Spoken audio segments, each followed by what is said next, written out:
ഇന്ന് രാവിലെ തന്നെ ജിമ്മിൽ പോകണം. കോഫി കുടിക്കാമെന്ന് വിചാരിച്ചു. ന്യൂറോ സ്റ്റിമുലേറ്റർ പഴം രാവിലെ തന്നെ കഴിക്കണം. വർക്കൗട്ട് അവിടെ നിന്നിട്ട് കാണിച്ചു തരാം. ബൈ. എങ്ങനെയായിരുന്നു നിനക്ക് വർക്കൗട്ട് ഏതാ? ഞാൻ ബാക്ക് ബൈ. പക്ഷെ സമയം ഉണ്ടാവോ? സമയം ഉണ്ടാവില്ല, ഓട്ടി എടുക്കണ്ടേ. അത് മാത്രമല്ല രാവിലെ ഒന്നും കഴിച്ചിട്ടില്ല. ലെഗ് അടിക്കണതിന് നല്ലോണം കഴിക്കണം. ഒരു കോഫി മാത്രം കുടിച്ചിട്ടുള്ളൂ. കാഫി അല്ല, കോഫി. Natural vitamin D.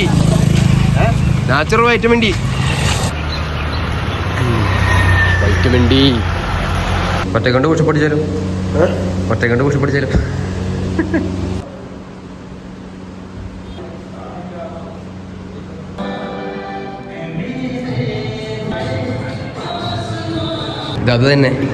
അത് തന്നെ സാധനം. പട്ടിഷോ ചിരി ഉണ്ടാ